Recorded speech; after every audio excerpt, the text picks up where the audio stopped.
Let's Talk About Kidneys takes a deep dive into the chronic kidney disease patient journey. We're here to inspire meaningful conversations and to help people living with CKD gain a full understanding of their disease. Join us today to find out what an average day and week looks like for nephrologist Dr. Paul Skluzacek. His busy day includes seeing patients in the office, hospital rounds, dialysis rounds, and much more. Plus, discover what he does for fun and why he loves his job in making a difference in the lives of patients with kidney disease. Hello, Dr. Skluzacek. Hello. We are so excited to have you today as our guest on our podcast. Are you excited? I am excited. Thanks for having me. Good. Yeah. So today's topic is probably, the audience is going to love it, whether you are a patient, staff, listener, because it gives an insight into the day in the life of a nephrologist. So I know that sometimes, seeing a physician can be overwhelming, but I hope that today's topic brings a little bit of humanity to what you guys do on a daily basis. Yeah, I think people may be surprised at all the different things we do in a day. So I look forward to talking about it. All right, good. Let's jump right into it. So when you get up in the morning, what time do you wake up and what does your routine look like? Well, what time is dark 30? Because that's when we get up. Now, for me, most of the time it's just before 5 a.m. Is when I wake up. And I do my exercising from 5 to 6. So I try to be exercising at 5 in the morning. So I get up, I exercise, then get ready. Usually I'm at work by 7. Okay. So you mentioned exercise. Mm-hmm. Most people that know you know that you're an avid runner and you have all types of fitness interests. So now that we talked about your fitness, what other things do you like to do? Well, actually, I used to run a lot more when I was younger, but now I've turned more to biking. So I spend more of my time biking now than running. So 3 days a week, I do some sort of cycling training. So I'll be on the trainer 2 days a week, and then on the weekend, I'll go for an outdoor ride. I really like to do mountain biking more than anything else. Okay. And then on the other days, so 3 other days in between is when I do some sort of resistance training. So it'll be like a P90X workout or a HIIT workout or something to maintain muscle mass. As we get older, we lose our muscle mass if we don't use it. So it's important that we do some sort of resistance training. So that's how I've incorporated that. Right. So 5 to 6 every morning, some sort of workout before I get to work. So if you're listening, you hear how active your physician is, that means you got to step it up, people. All right? All right, now. You have to make it fit into your schedule. Yes. And for me, the best time is in the morning because if I don't get it done first thing, then there's too many other competing things the rest of the day, and it'll get put off. Okay, good. So now that you're done working out, can you walk us through your schedule on the days that you have clinic and just give us an idea of how your days flow each day? Sure. Actually, my role in our practice has changed recently, so I'm doing more administrative work, but I'll give you an idea of what it was like when I was doing more clinical. And actually, each day is different, so I'm going to take it day by day. So Monday, you get up, do the workout. I usually eat breakfast on the way to the hospital. And every day I have hospital patients, so it'll be 5 to 10 hospital patients that I'll see. So Monday, I'll see those hospital patients. And then on Monday afternoon, usually I have administrative meetings at our corporate office. So I drive downtown after I finish the hospital patients. Tuesday's a different day. Tuesday I have clinic in the afternoon. So I still have those hospital patients to see. So I'll go to the hospital at 7, see those patients. And then that morning I'll take new admissions from the emergency room. Can I stop you really quick? Sure. Can you tell us the difference between, you said you see hospital patients and clinics. For those that are listening that may not know the difference, what do you do when you see hospital patients versus the clinic patients? Sure. So hospital patients are ones that are admitted to the hospital for some serious illness. And they can be as sick as being on the ventilator in the ICU. To patients that are there just for severe hypertension or high blood pressure control.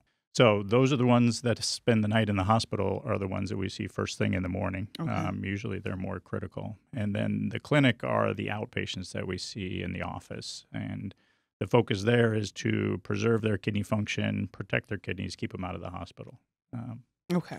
So we see the hospital patients, then take new ones that have come in through the emergency room. And then in the afternoon, I'll drive to now on Tuesday, I see the Midlothian office, so I'll drive to Midlothian and see patients there.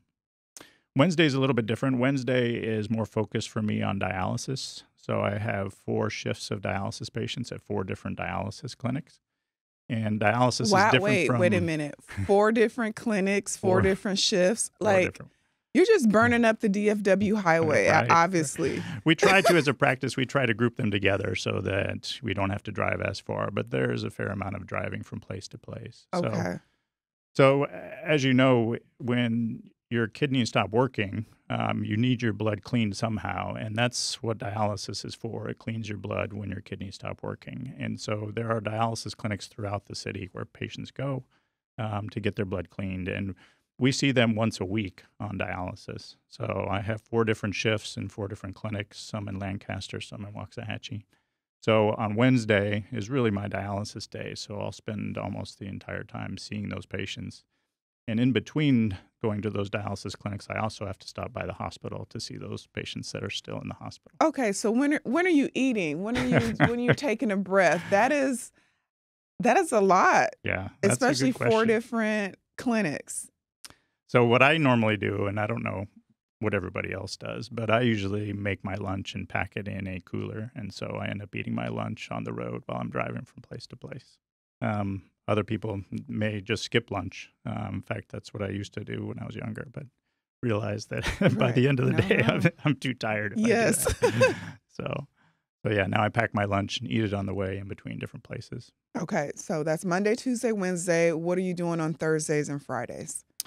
So Thursdays and Fridays are more typical hospital and office days. So I'll go in and see my hospital patients on Thursday, but I have clinic on Thursday morning. So I'll see as many as I can before the clinic starts.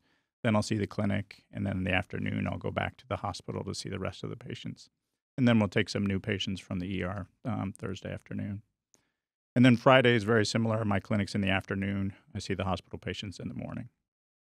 But a couple of things that I didn't tell you about the schedule is that I also have things to do for the hospital. So I'm on committees in the hospital, and we have various meetings, usually either at 7 in the morning or at noon or at 5 at night. So on some days, you have to go to those meetings. Once a week, each night, you're on call overnight. So that means you're taking calls and maybe going in to see patients overnight. So that's in addition to everything else. So talk about on call a little bit more, because I know that you get the calls. Are you able to manage the patients just kind of virtually? How often are you getting those calls and having to actually go into the hospital? Yeah, it's quite variable, actually, and sometimes depends on the day of the week. So Monday, I'm on call tonight, so usually Mondays are pretty busy. And the vast majority of things we can handle over the phone now because we have access to the electronic health record through the internet. But probably about half of the time, I have to go in and see a patient, a new consult. Either the patient's very sick or the patient needs emergent dialysis, and so we have to go in.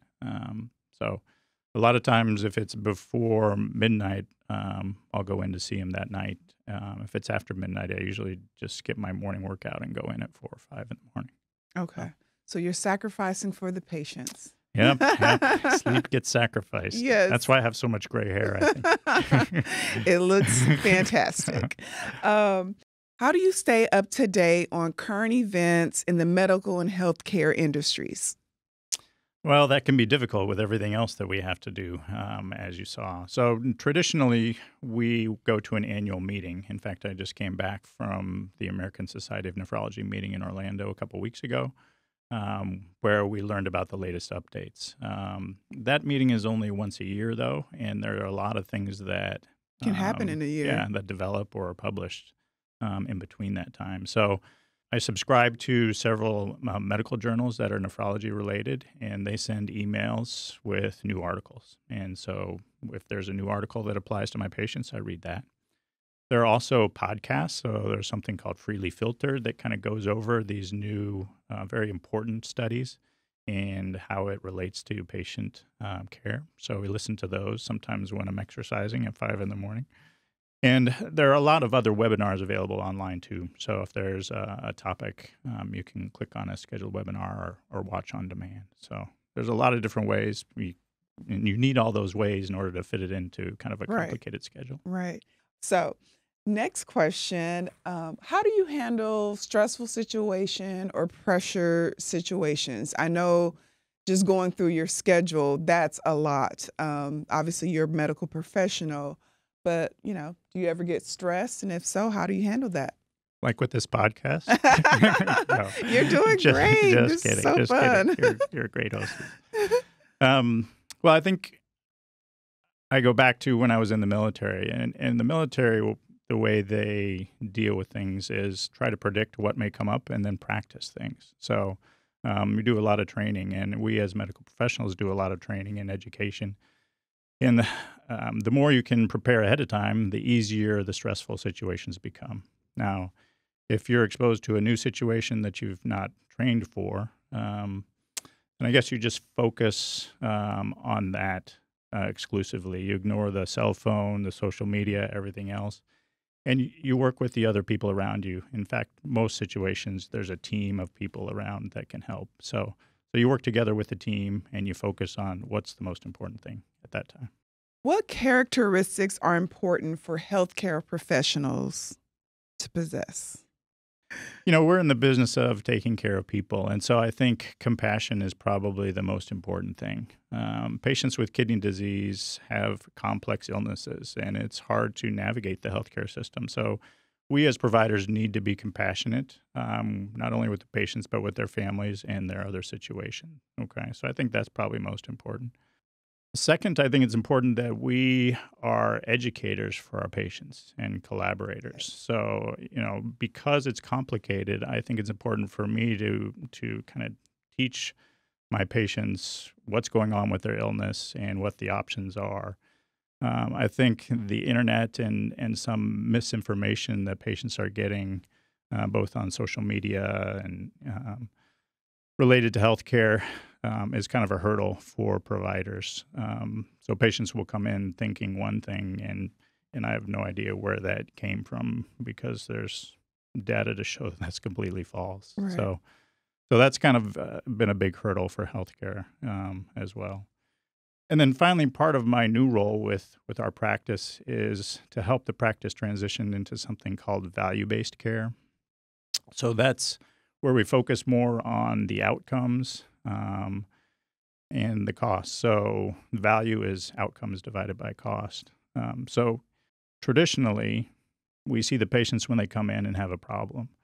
But if we really want to provide good value to the patient, then we need to focus on keeping them healthy, keeping them out of the hospital, being more proactive instead of reactive. And that change in mindset is difficult because the whole healthcare industry is built on the previous thing. So my new role with our practice is to help us transition into that value-based care. So I guess that's the third biggest hurdle. All right. Can you tell the audience what made you decide to become a physician and a nephrologist? I've kind of had a interesting path to become a physician. So, initially I was a math and physics major undergrad, and I had a military scholarship. So the Air Force had me become a meteorologist. So I was a meteorologist for a few years, but realized there was more to life than that. And I followed my sister, who was a dietitian, around in the hospital one weekend, and realized that that was looked very rewarding. And so that's when I decided that I wanted to become a physician. So then I became a physician, worked in the military as a physician. As I was learning more and more, I realized that nephrology has a lot of math and some physiology and physics involved with it. So I really enjoyed that aspect of nephrology. And not only that, but in nephrology, you get to follow very complicated patients, very sick patients in the hospital. You get to follow patients as an outpatient for a long period of time. Excuse me. For surgeons, for example, don't get to do that. They fix the problem and then they don't get to see the patient very long. But we follow patients and help them through a prolonged course of chronic kidney disease. So I enjoyed that longevity aspect. And then nephrology also crosses all different age groups. So you'll take care of patients that are in their 20s and patients that are in their 80s. And so I enjoyed that as well. So Okay. that's my path. That is an awesome path. And can we touch again on your military experience? What you went in as math and physics, and then what was a turning point? Do you remember? Was there a situation? Was there? Yeah, I have to attribute it to my sister who was working in the hospital, and I followed her around in the hospital and met some of her healthcare providers and the doctors that she worked with. And I'd always liked physiology, human physiology, but it wasn't until then that I realized that that I could be a physician or that I wanted to be a physician.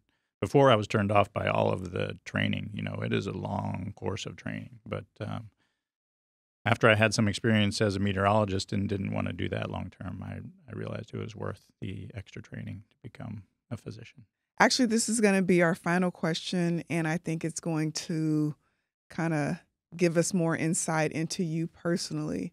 So what do you do in your spare time at home? I know we talked about fitness. I know we talked about your involvement in the community, but what's home life like for a physician? Is there any spare time, actually? No, actually, we do have some weekends off, so we're only on call one weekend out of the month. But so in my spare time, I mentioned before that I like to do cycling. So I like to go mountain biking in the local trails. Once a year, I go on about a week-long bike ride with my brother. And this year, we went to Colorado, where every day you go over one of the mountain peaks in Colorado. So that was fun. And then we do some traveling. You know, all my relatives live in a different state, it seems. So in order to visit them, we have to travel. And then we live on an acreage. So like this weekend, I spent time trimming trees, putting out mulch, all that kind of stuff that everybody normally does at home. My wife likes to go to musicals. So last night we went to the musical. And sometimes she makes me go dancing. So I don't want to advertise that. Listen, let me catch Dr. Paul on the dance floor. I can barely do the two steps, so don't think. That's so awesome. Don't expect anything more than that. All right, awesome. Well, we are so thankful that you did take that path because you are one of the most detailed and passionate and caring physicians that we have at DNA. So we appreciate you. Yeah, I love my job despite how complicated it is and the long hours. It's worth it in the long run. Yes. And that comes across in everything that you do. So thanks again for being our guest. And this was an awesome, awesome interview. Appreciate it. Thanks for tuning in today. Learn more about Dallas Nephrology Associates at www.dneph.com. That's DNEPH.com. And if you found the information valuable, be sure to share with those who are impacted by chronic kidney disease. Dallas Nephrology Associates DNA podcast series, Let's Talk About Kidneys, is provided for general information purposes only and does not replace the need to talk with a healthcare professional about your unique situation, care, and options. Our goal is to provide you with as much information as possible so you can be as informed as possible. Reference to any specific product, service, entity, or organization does not constitute an endorsement or recommendation by DNA. The views expressed by guests are their own, and their appearance on the program does not imply an endorsement of them or any entity or organization they represent. The views and opinions expressed by DNA employees, contractors, or guests are their own and do not necessarily reflect the views of DNA or any of its representatives. Some of the resources identified in the podcast are links to other websites. These other websites may have differing privacy policies from those of DNA. Please be aware that the internet sites available through these links and the material that you may find there are not under the control of DNA. DNA shall have no responsibility for the accuracy, legality, or content of the external site or subsequent links. Contact the external site for answers to questions regarding its content. The resources included or referenced in the podcast and on the website are provided simply as a service. DNA does not recommend, approve, or endorse any of the content on the linked sites. The content provided on this website and in the podcast is not medical advice and should not be used to evaluate, diagnose, treat, or correct any medical condition. The content is solely intended to educate users regarding chronic kidney disease, end-stage renal disease, ESRD, end-stage kidney disease, ESKD, and related conditions, and ESRD, ESKD treatment options. None of the information provided on this website or referenced in the podcast is substitute for contacting a healthcare professional.